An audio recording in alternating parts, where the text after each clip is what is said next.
All right. Good morning, everyone. Welcome to the first of a series of webinars called Strengthening the Heartland.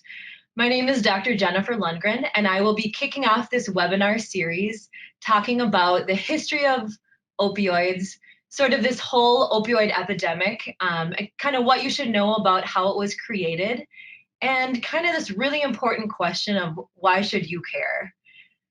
All right, so today we will broadly be talking about opioids, sort of what are they, different types of drugs that are classified as opioids. We're going to be looking at some pretty alarming stats as to kind of what overall, how has the crisis impacted us, but really what we're digging in on, and again, this is sort of opioids 101. What we're really going to be looking at is all of these different threads as to how did we get here. So I'm going to be talking about just the perception of pain and the treatment of pain in the medical industry, the invention and the prescribing of Oxycontin, and then kind of this other really interesting trend that happened in heroin drug dealing. And then we're going to kind of wrap things up and talk about kind of why you should care, how does this impact you. So just a little bit more about myself. I am the program coordinator at Minnesota State University, Mankato, and I work in the Alcohol and Drug Studies program. So I'm a marriage and family therapist and a nationally certified counselor, and my doctorate is in counselor education. So what I do every day is that I train individuals to be alcohol and drug counselors. So all of my students eventually work with clients who struggle with addiction. And right now I've been in my position for 3 years, and we have about 170 majors. And as sad as it is to say this, that the job market is phenomenal because there's so much addiction. It's a growing program, but there's a huge need in society for people who are well trained in understanding addiction and in understanding how to work with people with addiction, because as you probably have heard, especially with opioids, it's an epidemic. That there never in the history of our country have we experienced overdose deaths, addiction at this alarming rate. So again, today we're going to talk about just kind of how did we get here? What does this epidemic mean for us? And I think subsequent seminars, we welcome your questions and we really welcome your feedback as to what else do you want to know about this huge topic. All right, so just to kind of get back to the basics, and really, I started researching the epidemic about 3 years ago when I started my position, because that's really when it hit mainstream media, an opioid epidemic. So what exactly does that mean? What is an opioid? So the difference between an opiate and an opioid historically is that an opiate were more naturally derived, kind of they had a closer relationship to opium itself. So it's a natural derivative of opium. So examples of that are codeine and morphine are opiates. An opioid itself, historically, again, used to refer only to synthetic opiates. So essentially the ones that are derived or constructed in a lab. So those are like the fentanyls and things like that that are 100% man-made. But now, because of the opioid crisis, opioid itself kind of is an all-encompassing term for any derivative of opium. And I think what's critically important, and this kind of drives the heart of the epidemic itself, is that opioids in general are painkillers. So opioids are a group of drugs that kill pain. There's nothing better. There's no other medication that does the job of an opioid.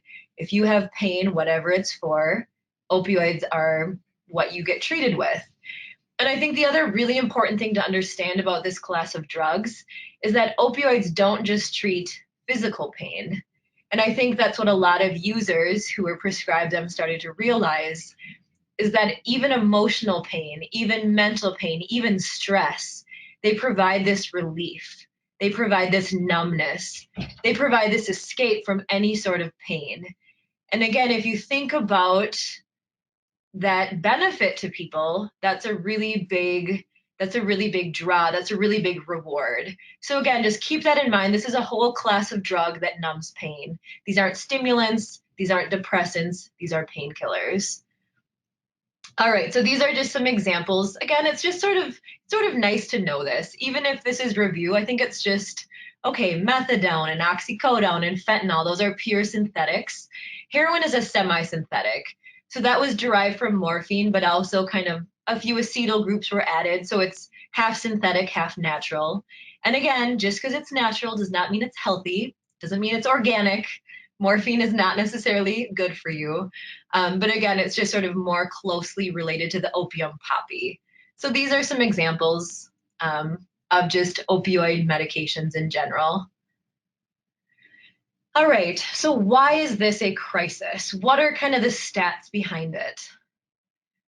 So if you look at Americans in general in the United States, we have less than 5% of the world's population, but we consume 80% of the world's opioid supply, which is shocking. That to me, that stat is shocking. Why do we have such a demand in our country to numb pain? 80% of the opioid supply comes to us. We consume more than anyone else in the world. So again, it's just kind of shocking that we have this huge desire to not feel. And I think, that's a very philosophical idea. But just kind of looking at the stats, 115 people. And it's interesting. I've done this presentation several times, and I started, in 2015. And I always kind of check in with that stat. How many people a day? When I started this presentation, it was in the 70s. Then it went to the 90s. And most recently, as of 2018, it's 115 people every single day. And in some ways, when we look at stats like that, I feel like we sort of become desensitized, right? Like 115 people.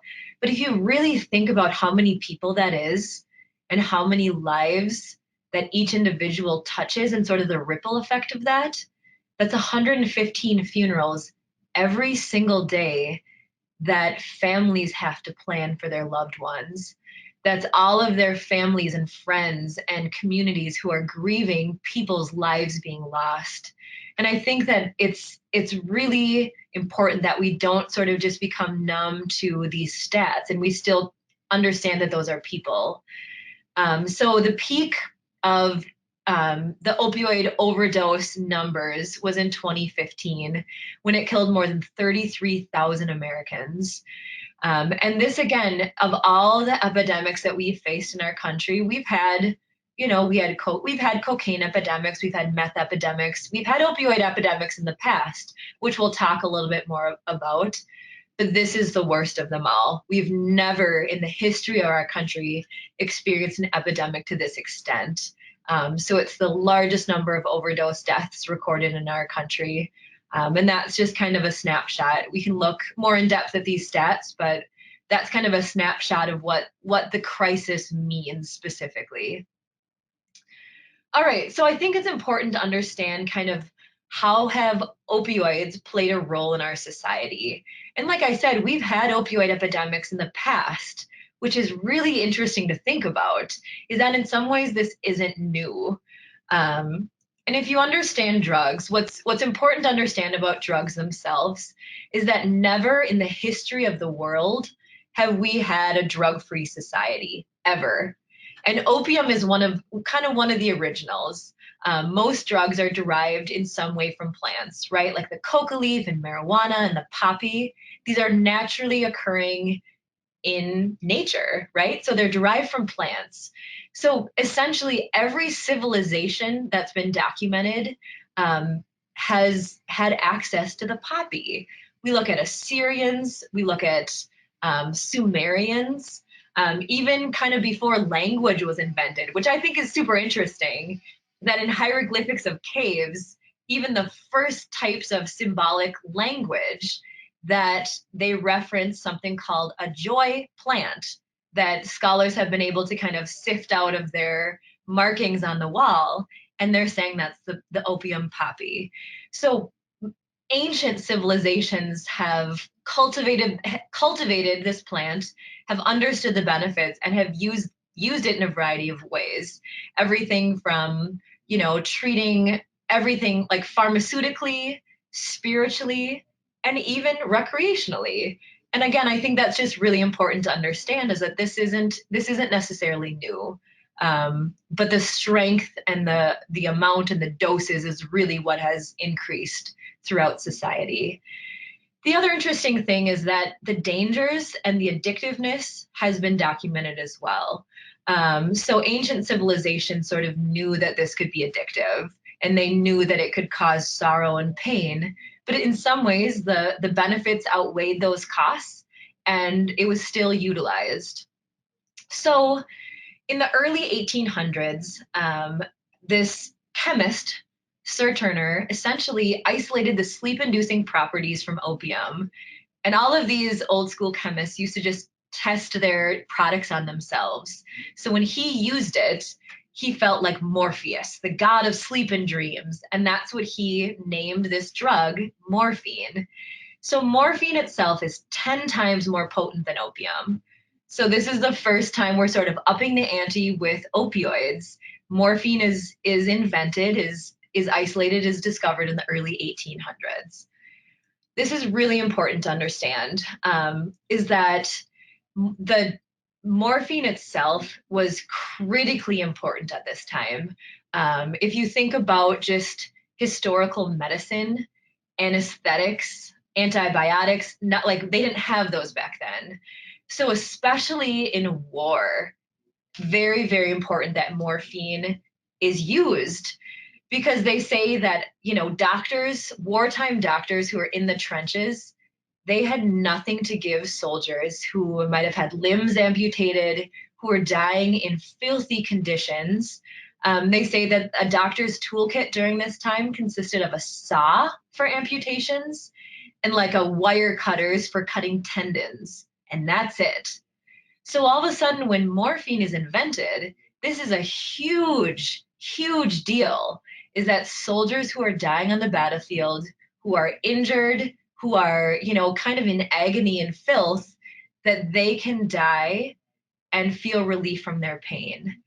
So even the Civil War itself really prompted in South Carolina and Virginia and Georgia that they started growing the opium poppy to produce morphine. The other huge kind of widespread development of morphine at the time was the invention of the hypodermic needle. So it's interesting is that, morphine essentially was consumed orally or by anal suppositories. So they thought that if you shot it into your bloodstream, that would sort of rid you of your addiction from eating it. You know how this goes, right? So all of a sudden, they have a really effective method of getting their drug.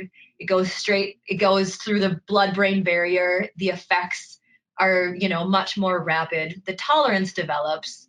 And actually, the man who invented the hypodermic needle, his name was Alexander Wood. His wife was the first recorded overdose death of an injectable opioid. So Wood's wife died as a result of shooting morphine. And if you think about this too, it's really important to understand that this was completely legal at the time. This was not, drugs weren't criminalized. There's no regulation on drugs, any drugs, cocaine, marijuana, alcohol, there's no regulation. So you used to be able to buy little kits of morphine that came with a needle that you could essentially just shoot up. My, how times have changed.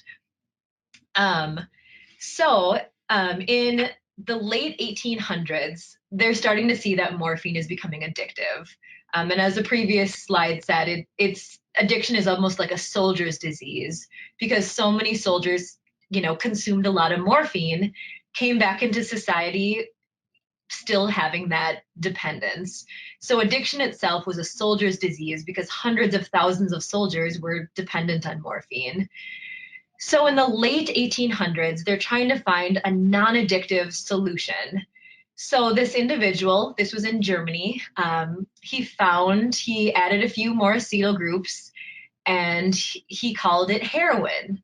And how he got that name is that he used to test his drug on all of the Bayer factory workers, essentially, and they felt heroish, like a hero, the German word.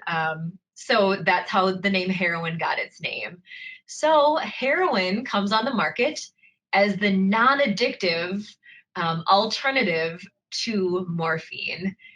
Again, you kind of know how this goes, right? So it's everything from coughs to diarrhea to respiratory ailments. Heroin is the cure for you. So it's marketed as a medicine, which again is pretty interesting. All right, so just in our country, again, you got to remember that like in the early 1900s, all drugs are completely legal. Everything. There's no regulation, and they're widely used. They say that in the early 1900s, they estimate that about 4% of our population was addicted to an opioid, which again sort of mirrors the opioid crisis that we have now. But it was really different again, just the way it was being consumed and things like that. So historically, we had this product called a patent medicine, and patent medicines were kind of over-the-counter cures for everyday ailments. They were sold by traveling salesmen, peddlers who'd go door to door, kind of like the vintage Schwan man. And it's cures and tonics and ailments for everything from menstrual cramps to wounds.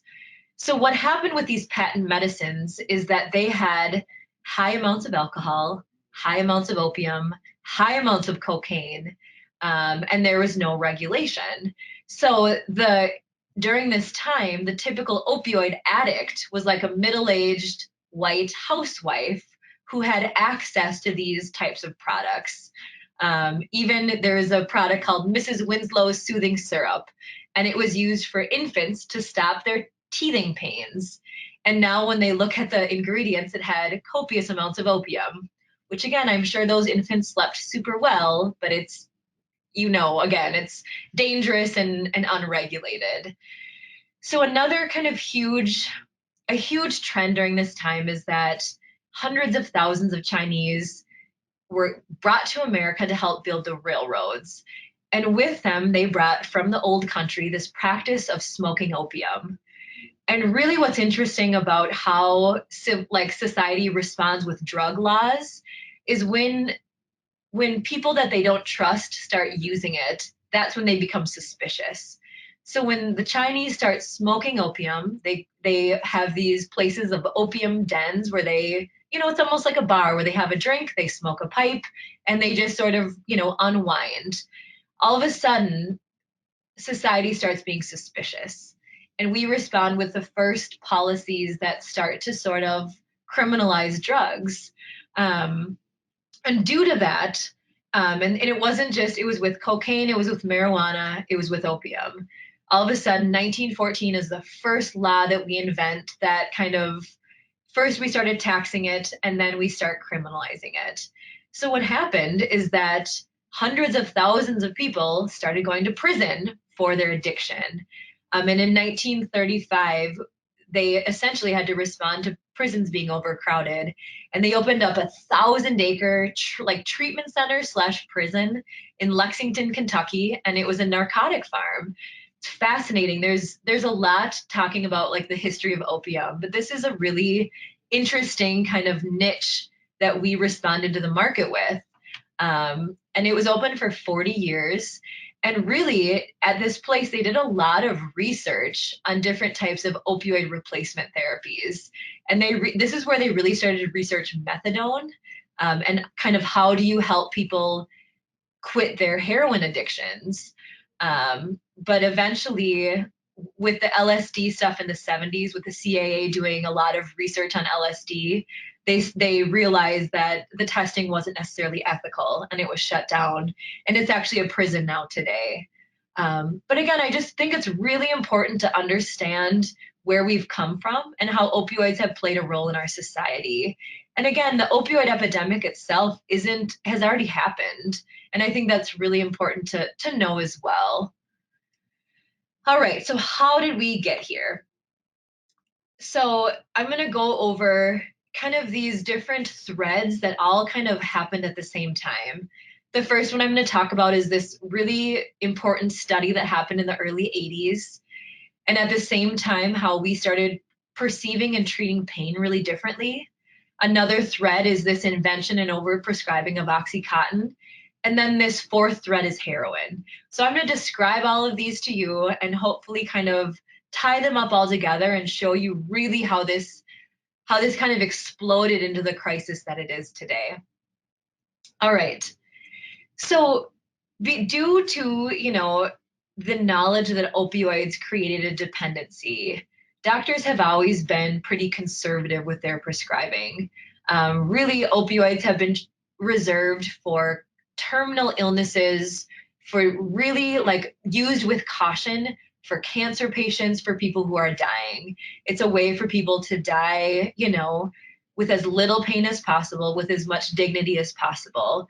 But it wasn't used for toothaches and labor and things like that. So really, doctors have been pretty historically conservative when they've prescribed opioids. So this kind of started to shift, and this is where they found that this is kind of the turning point, is right here.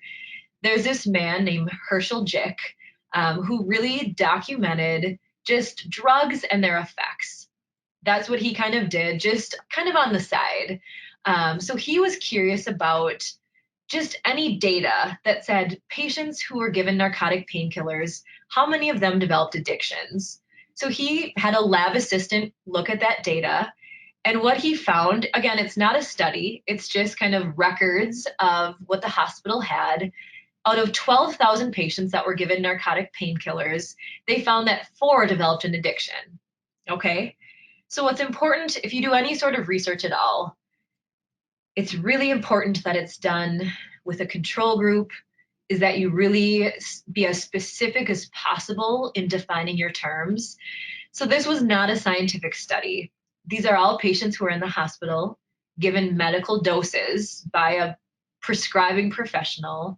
It didn't mention how often, how long, or at what doses these patients were given opioids, or even what they were given them for. So any opioid, they say out of 12,000, there's 4 people who become addicted.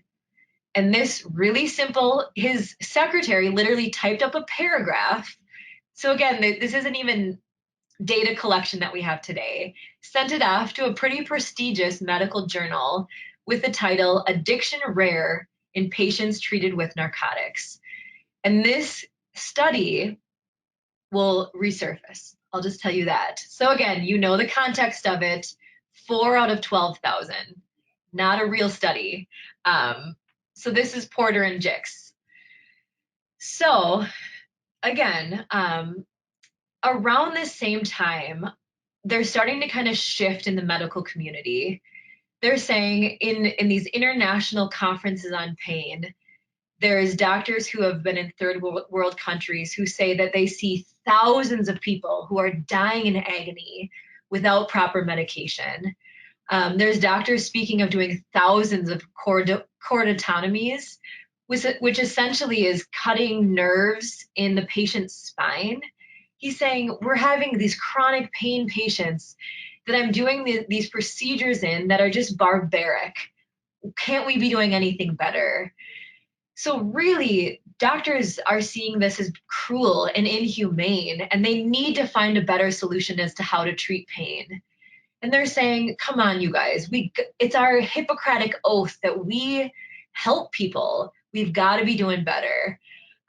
So really at the time, it's kind of innovative all of a sudden to start understanding that pain has to be treated differently. And it was almost like this avant-garde in the medical community that they'd be having these conversations.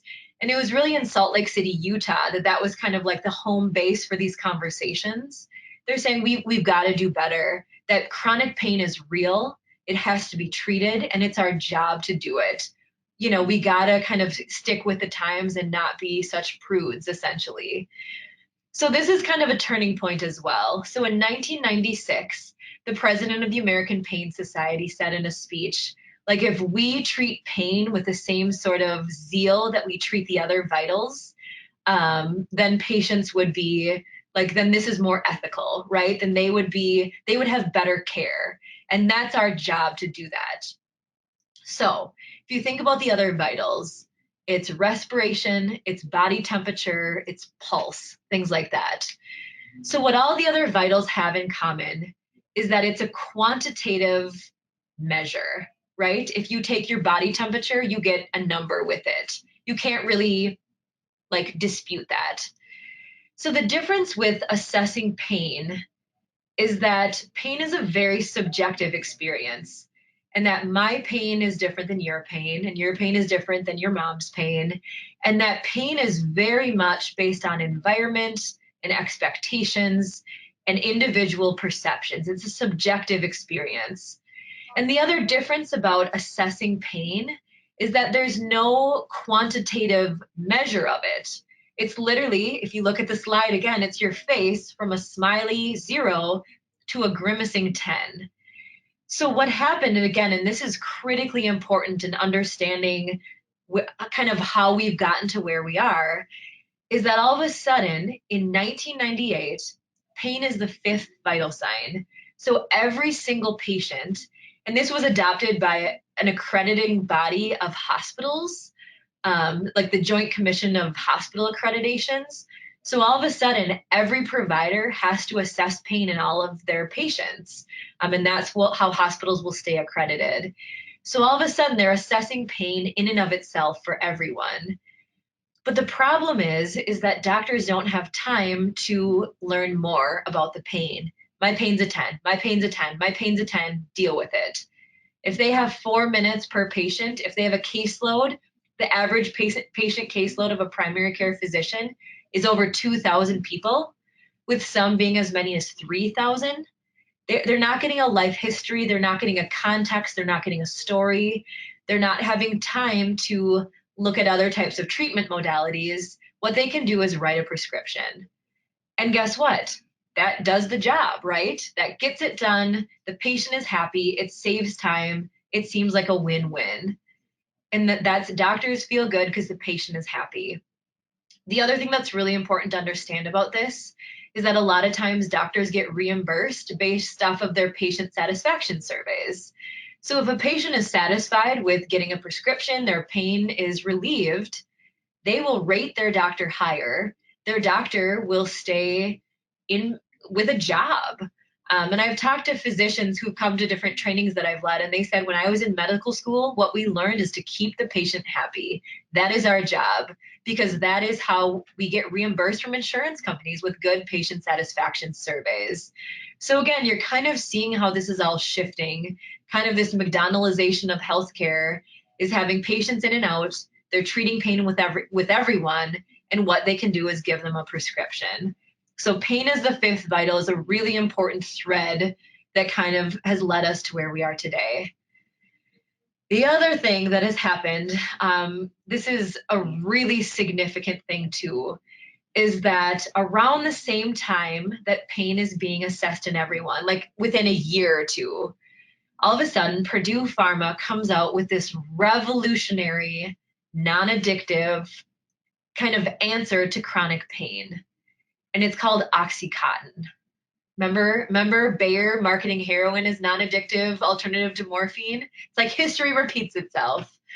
So, beginning in 1996, it was the most aggressive campaigning for doctors to help their patients, to treat pain, to be humane and not cruel. And it's not a niche just for cancer pain anymore. All of a sudden, we want Oxy to be given to patients who are suffering. Um, and guess which old study comes back up? They say they don't know how they found it, but all of a sudden, good old Porter and Jick from the 1980s resurfaces. And all of a sudden, less than 1%, right? 4 out of 12,000, that's less than 1% of patients becomes addicted. And there's, and in Time magazine, they say it's a landmark study that says less pain, more gain. So that stat and that data was marketed like sliced bread. And even in med schools, this is what they're being taught now, is that opioids aren't addictive. We thought they were, but they're not. Less than 1% of patients become addicted. So that stat, again, they don't know how they dug that up, but it's extremely small, and you kind of know the rest is history. So this intense overprescribing happens. The other thing about Oxy is that they said that it's an extended release formula. So when a patient takes it, they don't get all of the relief at once. It can relieve pain for about 12 hours. But what they didn't anticipate, or maybe they did, was that if you abuse it, it just means it's a more concentrated dose. So it doesn't mean it's less addictive. It's a more concentrated dose that's extended release, but you can open up that capsule and you can shoot it, you can snort it, you can abuse that pretty easily. Um, and the sales of opioid painkillers quadrupled between 1999 and 2010. And they said that it kind of culminated in 2012 with 259 million prescriptions being written, which is enough for every man, woman, and child in our country to have a bottle of pills. So this again is where this huge overprescription happens. And in some places, I just read a stat that like 26 million opioid painkillers were shipped to a small town in West Virginia in a 10-year period of a town that had 2,900 people. So the demand is incredible for these drugs. So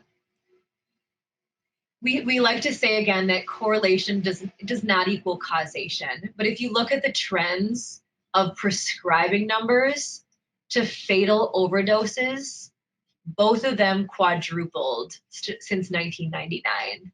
So when the prescribing trends happen, the overdose deaths follow the same trajectory. And that's really, really important to understand. And again, this is kind of what we've never seen before. Even in past heroin epidemics, they typically don't start with prescription drugs. And we'll talk a little bit more about that. So a final thread is that around this same time, there all of a sudden heroin drug dealing changes. So there's a really good book about this. It's called Dreamland. It's by Sam Quiones. He's an LA Times reporter who really researched all of these different threads. And he's the one that really started understanding this innovative system of drug dealing. So typically, heroin cartels have been in really big cities. They've been super violent. They've been kind of gang related, kind of turf wars where it's a lot of crime and violence and guns and it's big city markets. So there's this town called Jalisco, Mexico, and they had this really big supply of opium poppies.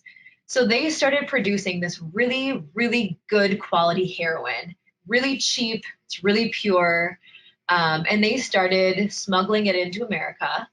And they developed this system of drug dealing where essentially all of their dealers don't speak English. They're non-violent. They're immigrant men who come from Mexico who do not speak English. They get free room and board, and they get a salary of about $1,200 a week, American dollars. And all they do is they drive around and they meet addicts and they give them this really good quality heroin. So again, this isn't about guns. This isn't about violence. They set up what's essentially like a little like community, and there's an operator, and the operator will take calls from addicts, and then they will coordinate meeting times. And what they do is they take really small doses of heroin at a time, and they put them in balloons in their mouth. They have a big bottle of water with them. If they get pulled over at all, they swallow them all, chug down with water, and then essentially the balloons will pass through their system unopened. If they do get caught, they typically carry a small amount on them, and they get deported or they go to prison. But there's about 10 to 20 other guys who will gladly fill their spot because what they want is to earn money to bring it back to Mexico and to share it with their families. So what's really interesting about it is that they switch cars. Like it was just really, really hard to track. The other thing about it is that all of a sudden new markets are being opened in cities that were never known for heroin, right? So this is still heroin. And I think we think of heroin from like the 70s, right? Where it's, kind of people living in poverty, really kind of skinny, shooting up in an alleyway. Like we have our stigmas and our stereotypes. But all of a sudden, it's in places like Portland and Denver, Colorado Springs, Minneapolis, that's an hour and a half away from me. New markets are being opened. And what they found is that if a town didn't generate at least $2,000 in daily profit, then they would leave that town. And what they would do is they would distribute free samples. They build a client base. And a lot of times, what they would do is find a methadone clinic or some sort of opioid replacement clinic and just pass out free samples because people who go to those clinics are struggling with some sort of opioid addiction. They would also find, a specific individual with an addiction and have them sort of be, an American person, have them kind of be a contact, like, okay, we'll give you free drugs if you find more clients. If they ever found out that someone was going to treatment, they would immediately go to their house and say, best of luck to you. Here's one more free dose before you go get clean. You can imagine that most of their clients then did not end up going to treatment. The other thing, too, if they found out there was any sort of foul play or the customers weren't satisfied with their product, they would have customer service ratings and they would get free samples if they were not satisfied. So this is just a really, really different. This is a whole different take to drug dealing. It's an entrepreneurial enterprise. It's good business. So again, this is where we're seeing this whole new market of great heroin that's really cheap, that's popping up in places that have never had heroin problems and have never been known for that. All right. So if you think about kind of all the threads that I've talked about, so again, pain is being viewed differently. There's this huge overprescribing of oxy, which means that there's a lot of unused prescriptions. So a lot of times what happens is that kids might get into their grandma or their mom's or their friend's mom's medicine cabinet and have access to these drugs. So there's a supply of oxy like we've never seen. And patients were prescribed it from everything. When I do this at other conferences, they say, I had an ingrown toenail and I was prescribed oxy. I think that's the most outrageous one that I've heard. An ingrown toenail, they're given a prescription for an opioid without any education about it, without any caveat, and possibly with a few refills that come. So what happens is that patients were prescribed this drug, they abuse it, they get a prescription refill. Their doctor refills it a few times and said, you know what, your toenail's fine. I don't really need to keep giving you this drug. So they stop prescribing it. But the problem is that people have grown used to the reward of it. They develop a tolerance, and all of a sudden they need it. A lot of times just to not go into withdrawal. So withdrawal from opioids is like a bad case of the flu. I mean, it's diarrhea, it's puking, it's sweating, it's body chills. It's very uncomfortable. And a lot of addicts essentially keep using just to not go into withdrawal. They're not even getting high anymore. They're just not trying to get sick. So if they have developed an addiction and all of a sudden their supply has been cut off, what they do is they go try to buy it from someone else, right? But the problem is that oxy or any prescribed opioid pills on the street are really expensive, sometimes up to $50 per pill. So if they kind of are connected to that illicit market, all of a sudden, their dealer or their connection will say, why don't you just try heroin? It's literally the same thing. It's way cheaper, and it'll give you the same high.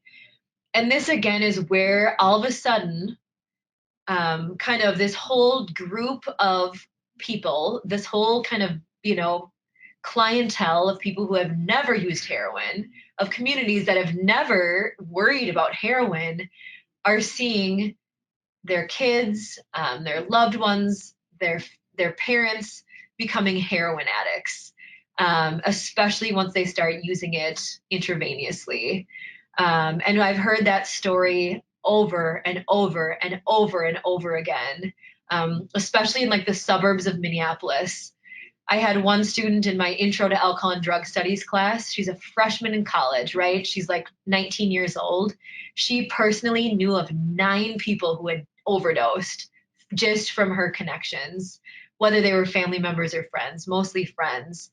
But again, a Caucasian young woman from rich suburbs of Minneapolis, 9 people who have overdosed.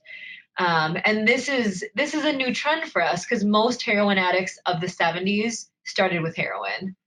And the heroin addicts that we see today, 80% start with prescriptions. So that's absolutely the biggest trend. And this is kind of how it's happened.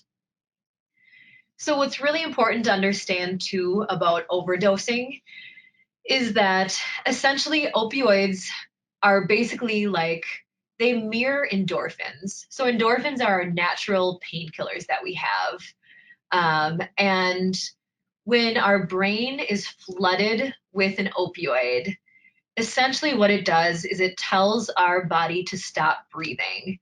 If you have a little bit of an opioid, your breathing might slow down, your heart rate slows down, you kind of feel the sedative effects of it, you go to sleep. But if your brain is flooded with it, all of a sudden our autonomic nervous system, right, like our digestion and our respiratory system, our internal processes that just sort of function without us consciously telling it anything, those are inhibited now. So literally, your brain does not tell your body to breathe. And essentially, death happens because of respiratory depression. So, what's been happening with overdoses, there's kind of a few different ways that they happen. So, a lot of times, if someone is injecting heroin and they get caught, they either go to treatment or they go to jail. They know their dose, like they know the right dose for them. They can measure it, they shoot it up, and that's kind of, their sweet spot. So after a period of some sort of abstinence, whether it's in treatment for 28 days or in jail for a couple weeks, if they get out and they relapse, guess what dose they sort of go back to? They go back to their regular dose. But all of a sudden, because their body has lost that tolerance, their regular dose has now become a toxic dose, a fatal dose, and they overdose. It's too much for their body, right? So they overdose and die or else get revived. But that's kind of one way that an overdose happens. Another really common way is that if an opioid is combined with alcohol or benzodiazepines, all of a sudden, just the chemistry of all these drugs combined with people's brains, it becomes fatal as well. So this, with Prince and with Mac Miller and with Whitney Houston and with kind of these famous people who have overdosed, Heath Ledger even. But when they're doing the toxology screenings and understanding what's in their systems, it's typically opioids, alcohol, and some sort of Xanax or another benzodiazepine. And just the combo of the poly drug abuse is fatal. The third way is if opioids are contaminated. And I'm sure most of you have heard about fentanyl. That's a really, really big deal because this is a drug. If we think about starting with morphine, fentanyl is 50 to 100 times more powerful than morphine. And this is the drug. It's completely synthetic. A lot of times it's bought online. It's made in labs in China. That's the biggest trend, and bought on the dark web, so people can buy it and have it shipped here. And a lot of times, the heroin that people are buying is contaminated with fentanyl. And what's really interesting is that a lot of times dealers will specifically lace batches of heroin with fentanyl. Because if an overdose happens in a community, all the heroin addicts will want what killed that person. Because they say, oh, they couldn't handle it. I want the good stuff. Just because a lot of times, the heroin is cut with other stuff. It's cheap. It's not effective. So when fentanyl is involved with it, it's super strong and powerful, and that's the one that they want. So I've heard a drug task force agent say that right now out of Chicago, there's a lot of heroin coming into Minnesota, Duluth, places like that. But they said that about 1 in every 20 bags of heroin, it's specifically intentionally laced with fentanyl because it's a marketing strategy, which again, I think to the typical person is just insane, right? Like, why would a user want what killed their friend? But they say, I want the good stuff. I want what's going to almost kill me. Because, when you develop this tolerance, it's really hard to get high. They, again, are just, sometimes they use 40 pills a day just to not go into that withdrawal. So anything that'll get them feeling like that first time they used is what they're chasing. And again, fentanyl is what we're finding with first responders. It's measured in milligrams. It's such a small dose that can be fatal for people, especially if you're not a hardcore user, that it's like 2 grains of salt. If that even touches your skin at all, you can go into an overdose. And that's what, a lot of first responders and EMTs and police officers are saying, do not touch anything that you see. And they're going into accidental overdose, even if there's any sort of contact with it at all. One thing I do want to mention too, before we get into the why should you care, is that one of the biggest interventions has been a drug called Narcan, naloxone. So what that is, that's an opioid antagonist. So if someone overdoses, what happens is that they can be injected with this drug called Narcan. And what it'll do is it'll free up those receptors. So the opioid itself is actually still in their brain. It doesn't eliminate it, but it frees up those receptors so your body can start breathing again. And that's been one of the biggest interventions is access to Narcan. And now, like in Minnesota, all of our first responders carry it and they're trained in it, and you don't need a prescription for it. So CVS, Walgreens carries it. You do not need a prescription to buy it. And there's a lot of Narcan trainings. And there's just a lot more of it that's distributed because if someone overdoses and they get injected with that, it saves their life. And the other thing to know about that is that sometimes you might need multiple doses. So if someone's taken a lot of an opioid and they overdose and are given a dose of Narcan, even without consuming any more of the drug, their body can still go into an overdose. So we've had Narcan trainings at my university, and the trainer said that one time she went into overdose 4 times without consuming more of the drug. So you just have to stay with the person, get them medical attention in case it happens.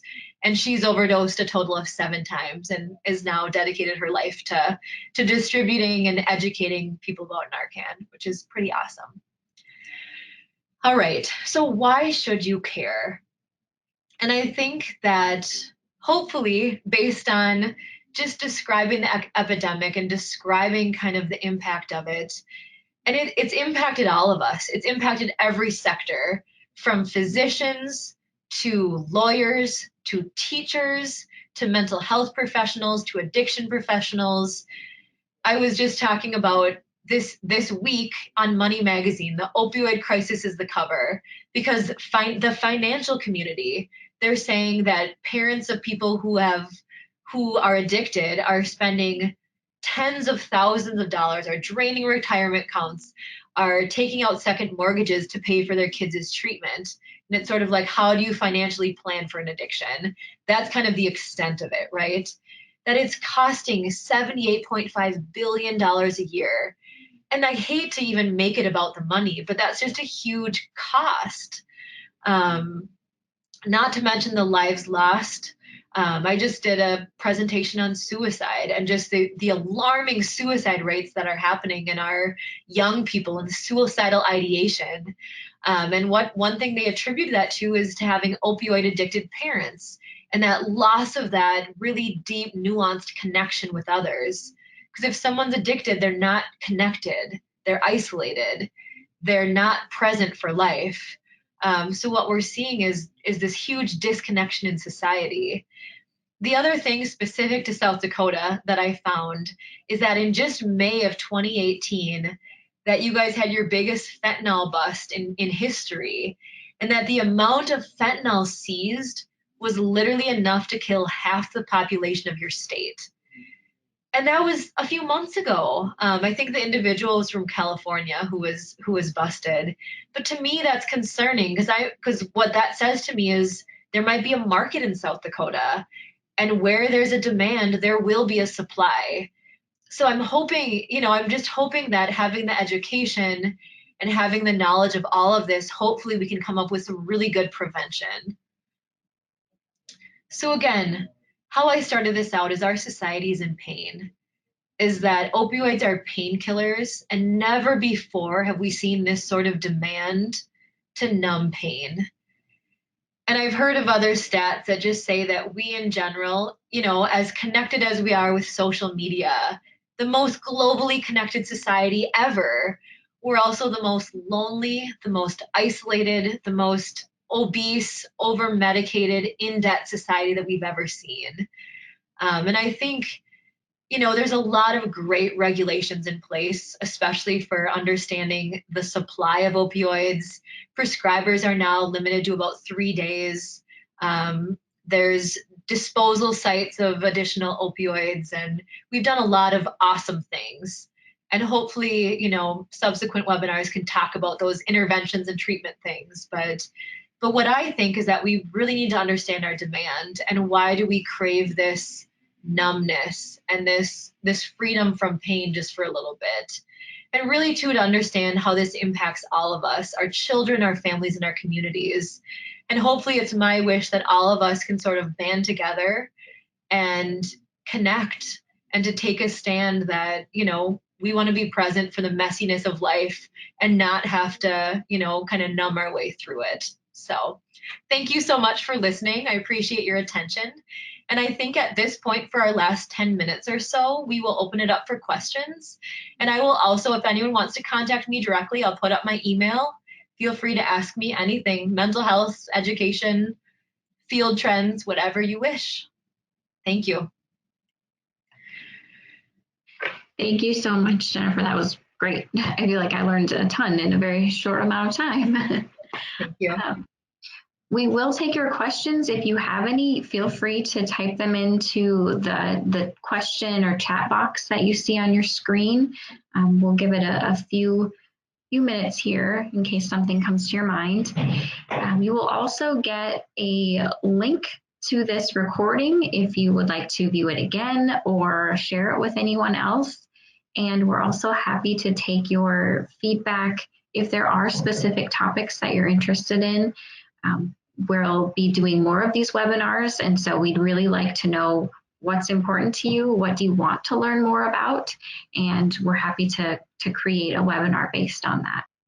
I'll just pump a few more kind of anecdotal references.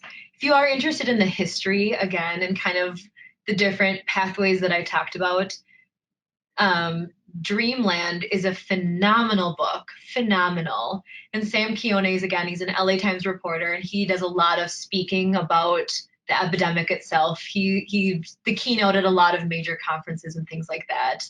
I couldn't put it down, especially with the innovative heroin. To me, that's incredible. And then if just to understand sort of the lived experience of an opioid addict, there's a documentary that's about an hour. It's available for free online, and it's called Chasing the Dragon. And it goes through, I think, maybe 7 people's kind of path as to how they ended up as an opioid addict. Most of them are with prescriptions, but it's a really good educational piece. I show it in my drug education classes and my intro and even theories classes. So I would recommend that as well if you're just interested in this topic. It really helps kind of put people's lived experience to this whole epidemic. Looks like we have another question here. I'll just read it word for word for you. As emerging professionals, what is your advice to us as we enter the counseling world and working with the crisis? Sure. Well, I think one of the biggest things is just to know it's a thing, to know that this is something to be assessed. And even just substance abuse in general, it's very underassessed by even mental health professionals. Out of my master's degree, I think I had 1 class on addiction, and it was more about like family systems and things like that. So I think just to understand that a lot of kind of escaping reality and numbing pain is very common. And marijuana is a whole new trend. Prescriptions in general, not just opioids, but the benzos and the Adderalls and things like that are a huge trend. So just kind of use this information as a lens to help assess and understand your patients and how they could be coping, and to just not be afraid to have conversations about it. And if you do see any red flags, to make sure parents are educated, to make sure that the access to the prescriptions that they're disposed of and things like that, and to really just stay connected to your clients and to help them find other coping strategies.